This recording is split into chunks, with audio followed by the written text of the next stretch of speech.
International day of యోగాని మనం celebrate చేసుకుంటూ ఉన్నాం. సో మీ అందరికీ అవగాహన ఉండుంటుంది, జూన్ 21కి ఒక ప్రత్యేకత ఉందన్నమాట. It is known as summer solstice. అంటే ఆ రోజు పగలు ఎంతసేపు ఉంటుందో రాత్రి కూడా అంతేసేపు ఉంటుంది అన్నమాట. సో అదర్వైజ్ మీకు మిగిలిన సంవత్సరం మొత్తం అంతా కూడా మిగిలిన రోజుల్లో పగలు ఎక్కువసేపు ఉండొచ్చు, రాత్రి తక్కువసేపు ఉండొచ్చు. ఆ వింటర్ అనుకోండి, సూర్యాస్తమం తొందరగా అవుతుంది, రాత్రి ఎక్కువగా ఉంటుంది. సో పగలు రాత్రి ఈక్వల్గా ఉండేటటువంటి డే జూన్ 21. సో ఆ డేని మనం ఇంటర్నేషనల్ డే ఆఫ్ యోగా కింద మనము సెలబ్రేట్ చేసుకోవడము అనేది చాలా గర్వించదగ్గ అంశము. భారతదేశం అందరూ కూడా మనం గర్వించదగ్గ అంశము. సో ఎలాగైతే పగలు రాత్రి ఈక్వల్గా ఉండాలో మన యొక్క physical and then mental strength కూడా ఈక్వల్గా ఉండాలనేది యోగా యొక్క నినాదం అనమాట. సో ఎందుకని ఇందాక మీరు గురువులు కూడా చూసినట్లయితే మనం కొన్ని ఆసనాలు చేసాము which is meant for physical fitness. దాంతోపాటు మెంటల్ ఫిట్నెస్కి మన మైండ్ని కూడా ఎలాగ మనం ఫిట్గా ఉంచుకోవాలనే ఉద్దేశంతో మనం మెడిటేషన్ టెక్నిక్స్ కూడా చేసామన్నమాట. సో రెండు ఎప్పుడైతే ఒక పడవ నడవాలన్నా లేకపోతే ఒక బండి నడవాలన్నా కూడా అన్ని చక్రాలు సమాంతరంగా ఉండాలి. సో అలాగే మన లైఫ్లో కూడా ఫిజికల్ ఫిట్నెస్, మెంటల్ ఫిట్నెస్ ఉంటే తప్ప మనము ఆరోగ్యంగా ఉండలేము. సో ఆ యొక్క పిలుపు మేరకు, ప్రధానమంత్రి గారు ఇచ్చిన పిలుపు మేరకు మనం ఈ international day of yoga celebrate చేసుకోవడము 21వ తారీఖున ప్రపంచంలో ఉన్న అన్ని దేశాలు కూడా ఆల్మోస్ట్ 192 కంట్రీస్ కూడా, ఈ 190 కంట్రీస్లో ప్రతి దగ్గర కూడా మనకి యోగా డే సెలబ్రేషన్స్ జరుగుతూ ఉంటాయి. సో దాన్ని మనకున్నటువంటి నాలెడ్జ్ని ప్రజలందరికీ కూడా తీసుకొని వెళ్ళాలి. 2027 కల్లా మనది స్వర్ణాంధ్ర అవ్వాలి అంటే అన్నిటికన్నా ముఖ్యమైనటువంటి లక్ష్యం ఏంటంటే ప్రజలందరూ కూడా ఆరోగ్యంగా ఉండాలి. లేకపోతే మనం ఎంత డెవలప్ అయినా, ఎంత అభివృద్ధి చెందినా కూడా ఒకవేళ ఆరోగ్యం లేదనుకోండి ప్రజలకి, it is not for any use.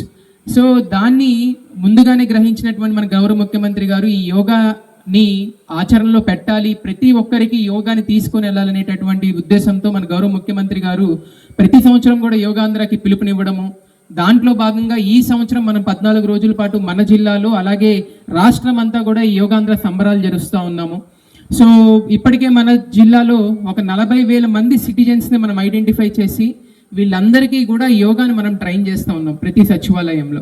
అలాగే ప్రతి సచివాలయంలో కాంపిటీషన్స్ జరుగుతూ ఉన్నాయి. ఎవరికైతే యోగాభ్యాసం వచ్చిందో వాళ్ళ యొక్క టాలెంట్ని ప్రూవ్ చేసుకునే విధంగా ప్రతి సచివాలయంలో మనం కాంపిటీషన్స్ చేస్తూ ఉన్నాం. అండ్ దాంతోపాటుగా ఇలాగా మాస్ డిమాన్స్ట్రేషన్స్ కూడా చేస్తూ ఉన్నాం. దీని యొక్క ఉద్దేశాలు ముఖ్యంగా రెండు. ఒకటి, ప్రజలందరికీ యోగాని తెలియజేయడము, దాని యొక్క లాభాలు వాళ్ళందరికీ అర్థమయ్యేలాగా చెప్పడము. రెండు, మన జిల్లాల్లో లేకపోతే మన రాష్ట్రంలో ఉన్నటువంటి టూరిజం లొకేషన్స్ అన్నిటిని కూడా ప్రమోట్ చేయడం అనమాట. ఇందాక ఎమ్మెల్యే గారు మాట్లాడుతూ చాలా క్లియర్గా చెప్పారు ఎంత సుందరంగా ఉంది ఈ ప్లేస్ అని చెప్పి.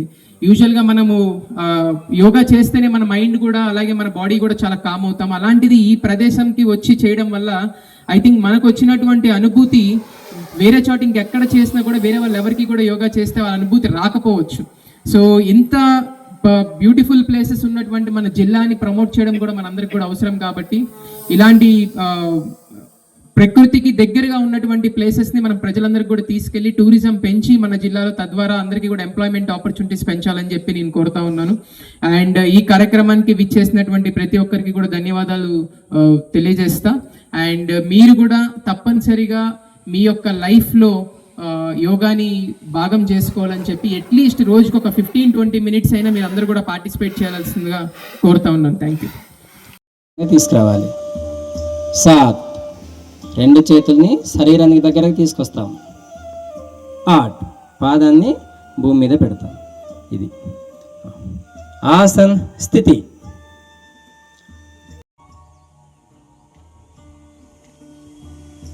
5, నెమ్మదిగా వదిలి చేయాలి.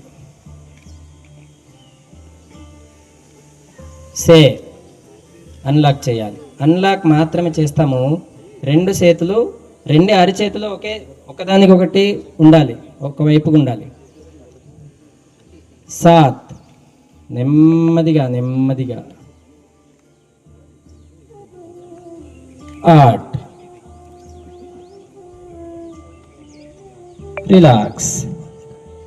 రిలాక్స్ అవుతాము. రోజు మన పోలవరం జిల్లాలో యోగాంధ్రకు సంబంధించినటువంటి ఈవెంట్ ని మనం చాలా అటాషంగా 4 డ్యామ్ దగ్గర మనం నిర్వహించుకోవడం జరిగింది. సో మన గౌరవ ముఖ్యమంత్రి గారు ఇచ్చినటువంటి పిలుపు మేరకు మన హెల్దీ ఆంధ్రప్రదేశ్ కింద తయారు చేయడం కోసం ప్రతి ఒక్కరికి యోగా నేర్పే దాంట్లో భాగంగా మనం ఈ యోగాంధ్ర కార్యక్రమాన్ని చేస్తా ఉన్నాం. సో మన జిల్లాలో ఉన్నటువంటి ప్రజలందరికీ ఇంచుమించు ఆల్మోస్ట్ 45,000 మందిని మనం ఇప్పటికే రిజిస్ట్రేషన్ చేసి వీళ్ళందరికీ కూడా మనం సచివాలయాల్లో యోగా నేర్పుతా ఉన్నాము. అలాగే మనకు ఉన్నటువంటి టూరిజం పొటెన్షియల్ ని లెవరేజ్ చేసుకోవడం కోసం చాలా బ్యూటిఫుల్ లొకేషన్స్ ఉన్నాయి మన జిల్లాలో. పుష్ప సినిమాకి సంబంధించిన షూటింగ్ జరిగింది, అఖండ మూవీకి సంబంధించిన షూటింగ్ జరిగాయి, అలాగే చాలా మూవీస్ కి సంబంధించినటువంటి షూటింగ్ జరిగాయి. బట్ ఇవన్నీ కూడా ఇంకా ప్రజలకి తెలిసే విధంగా, ప్రజలు కూడా ఇక్కడికి వచ్చి ఈ యొక్క బ్యూటిఫుల్నెస్ ని ఎంజాయ్ చేసే విధంగా, మనం టూరిజం ని ప్రమోట్ చేసే విధంగా కూడా ఈ యొక్క డ్యామ్స్ ని అలాగే మనకు ఉన్నటువంటి ప్లేసెస్ అన్నిటిని ప్రమోట్ చేయాలనే ఉద్దేశంతో ఈ రోజు ఈ కార్యక్రమాన్ని ఇక్కడ మనం నిర్వహించుకోవడం జరిగింది. చాలా సంతోషంగా ఉంది. ప్రజలందరూ కూడా చాలా పెద్ద ఎత్తున ఈ కార్యక్రమానికి వచ్చి పార్టిసిపేట్ చేసినందుకు, అలాగే ఈ యొక్క కార్యక్రమం ద్వారా, ఈ యొక్క అవకాశం ద్వారా మీ ప్రజలందరికీ నేను తెలియజేస్తా ఉన్నాను. Please come and visit Chintur area, please come and see Polavaram beauty, and you will be cherished for life, and then you will have some memorable days of your life in nature from this district. So అలాగే ప్రజలందరూ కూడా యోగాని వారి యొక్క జీవితంలో భాగంగా చేసుకోవాలని చెప్పి నేను పిలుపునిస్తా ఉన్నాను. Thank you.